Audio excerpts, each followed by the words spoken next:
President Biden's nominee to the circuit courts have been uniformly problematic.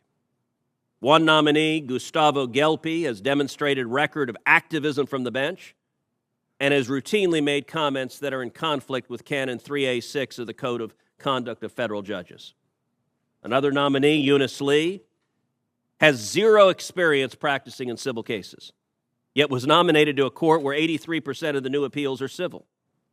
The nominee couldn't even tell Senator Cotton when a litigant is entitled to a jury trial, much less how many people actually sit on a civil jury. And yet, out of all the circuit nominees that we have seen so far, Myrna Perez is the most dangerous. She has been a radical and an activist for what effectively amounts to her entire career, having spent the last 15 years advocating for extreme far-left positions. She has waged campaigns against voter ID laws, describing them as the greatest rollback of voting rights in the country, even though 80% of Americans support voter ID laws and 60% of African Americans support voter ID laws. Even though voter ID laws have been upheld as constitutional by the Supreme Court in an opinion authored by Justice John Paul Stevens, one of the great liberals to serve on the court. She has opposed voter integrity laws almost across the board. And she's not just opposed to them as a matter of law. She said anyone who disagrees with her radical views and believes in ensuring the integrity of our elections must be a racist. Just 5 months ago, she said that many of the voting laws being enacted across this country are due to, quote, anxiety over the browning of America, and people having anxiety over the fact that certain folks in power are not going to be able to stay in power. I'll tell you, the folks in power that want to stay in power is Democrats in the Senate who are trying to rig the game so the voters can't vote them out.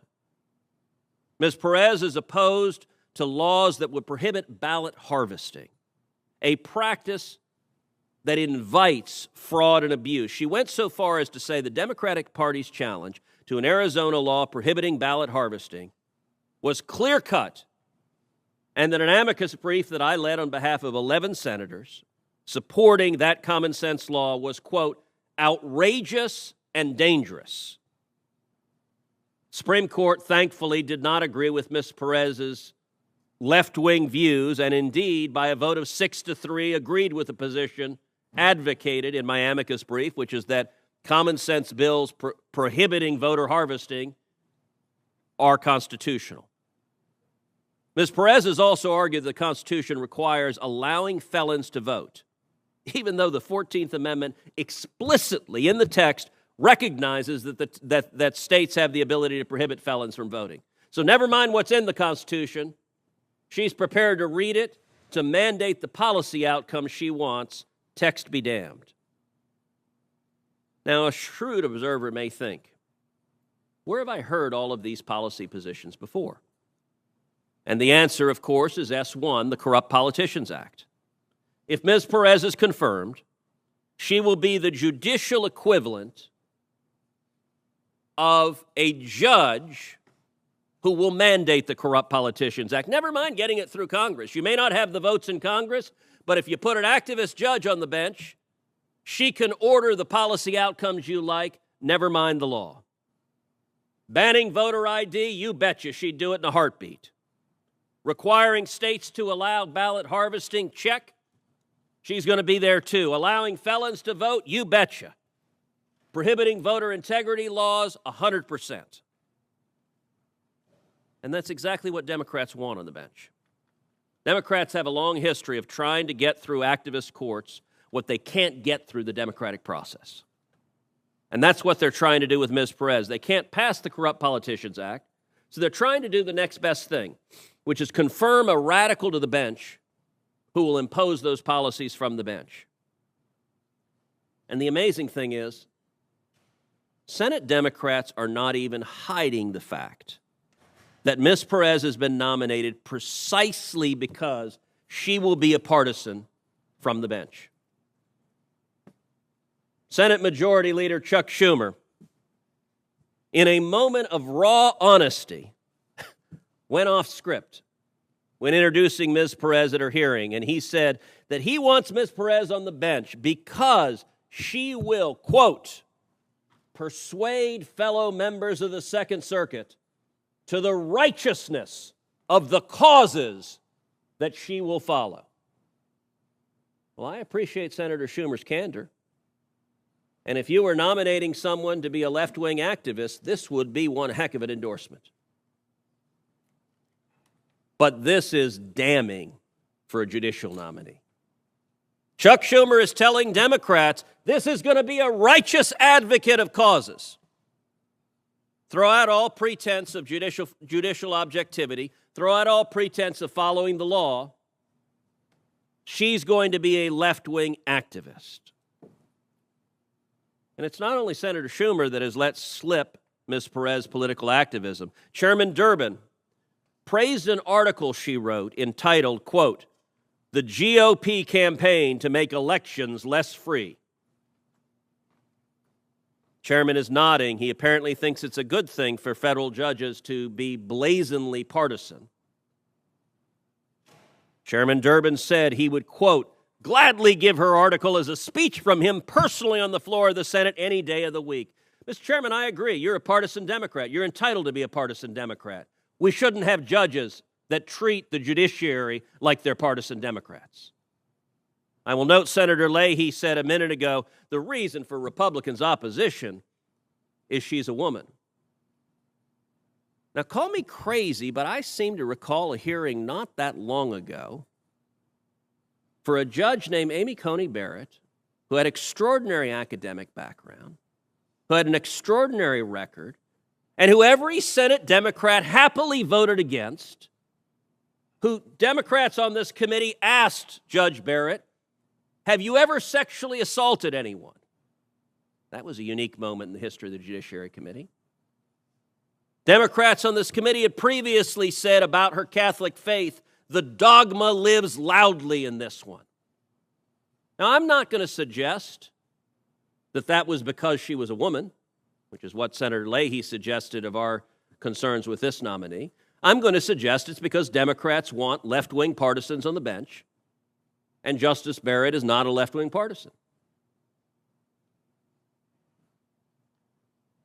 Neither Senator Schumer nor Chairman Durbin is wrong about Ms. Perez. She's given us every reason to believe that she will continue her radical activism if she's confirmed. Nominees who care about the judicial role, who care about the appearance of bias, who care about demonstrating a judicial temperament, will take on a judicial role as soon as they even think about the possibility of becoming a judge. But Ms. Perez has demonstrated, even when she was in the process of being nominated to the court, she's a partisan, and a partisan she will stay. After she had submitted her judicial application, after she'd had multiple conversations with a member of Senator Schumer's screening committee, speaking with Senator Schumer's staff, personally interviewing with Senator Schumer to be a judge, she continued to engage in rank partisanship. About a week after interviewing with Senator Schumer, she spoke on a virtual panel where she said that voting integrity laws were the result of, quote, anxiety over the browning of America. Ladies and gentlemen of America, get ready for a judge in a robe who, if you disagree with her political policy, is going to call you a racist from the bench, because she was prepared to call anyone who disagreed with her a racist while she was interviewing to be a judge. Later, even deeper into the process, when she was in contact with the White House counsel's office, she disparaged originalists as, quote, people who think that we were at our best when our country was first founded and didn't include women or people of color or people without property in the electoral process. So apparently, Judge Perez is saying, Clarence Thomas, who's an originalist, thought we were better when people of color were not allowed to vote. She's saying Justice Barrett, who's an originalist, thought we were better when women weren't able to vote. What utter garbage. That's not what any rational, reasonable, fair-minded person says, but it is what a left-wing activist and extremist says. And she did this when she was deep into the process of being considered to be a federal appellate judge. Senator Schumer, Chairman Durbin are both right. This nominee is and always has been a left-wing activist. And as she's confirmed to the Federal Court of Appeals, she'll continue to be a left-wing activist. Unfortunately, that's what our Democratic colleagues want. In a moment, we're going to vote on this judge, and I'm going to predict that every single Democrat is going to dutifully salute and say aye. Confirm the activist. To heck with judicial independence. To heck with judicial temperament. To heck with following the law. We have a left-wing partisan agenda, and we want judges to force them on the people. Never mind democracy. Never mind the will of the voters. We want to exercise power. When it comes to priorities, I think that is a profoundly misplaced priority. On favorably reporting the nomination of Myrna Perez to be U.S. Circuit Judge for the